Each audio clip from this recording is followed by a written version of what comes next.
Ajustement de la calibration.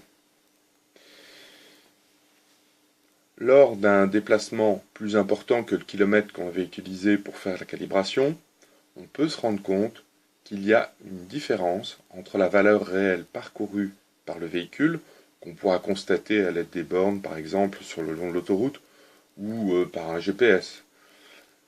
Donc la distance réellement parcourue, dans notre exemple, serait de 35 km. La distance affichée sur le CT512, elle ne serait que de 34 km 640 mètres. On voit donc qu'on a un différentiel de 360 mètres. Alors, on pourrait s'en contenter, mais on peut encore affiner les choses. Alors, pour affiner les choses, on va appliquer une formule. La valeur de calibration qui est enregistrée dans l'appareil est de 589 points pour 1 km. Donc on va appliquer la formule qui est donnée dans la documentation qui est fournie sur le site. La formule, la voilà.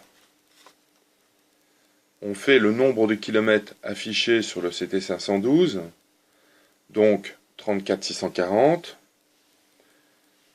divisé par le nombre de kilomètres réellement parcourus, par exemple sur le GPS, qui est donc de 35 km, multiplié par le nombre de points, donc de la calibration du CT512. En l'occurrence, c'est 589. Et on obtient 583. Donc maintenant, on va mettre 583 points au niveau du TripMaster pour être le plus juste possible. J'appuie sur calibre, j'appuie sur moins, puisque je veux diminuer ma valeur, et arriver à 583. Voilà. Je valide. La valeur est bien enregistrée. 583. Alors, comment peut-on expliquer ces erreurs? Tout simplement parce que le développé d'un pneu va varier en fonction de la charge sur le pneu, donc du poids du véhicule, va varier en fonction de la température extérieure. S'il fait plus chaud, l'air sera plus dilaté, le pneu sera un petit peu plus gros, etc., etc.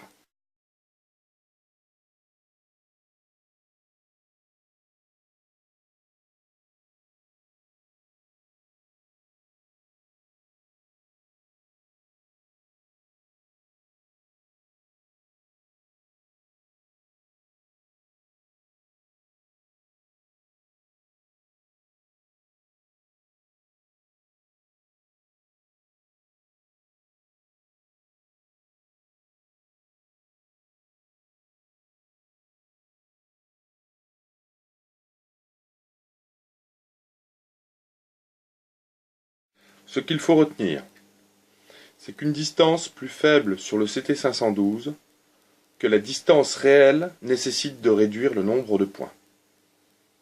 Une distance plus importante sur le CT512 que la distance réelle nécessite, bien sûr, d'augmenter le nombre de points de la calibration.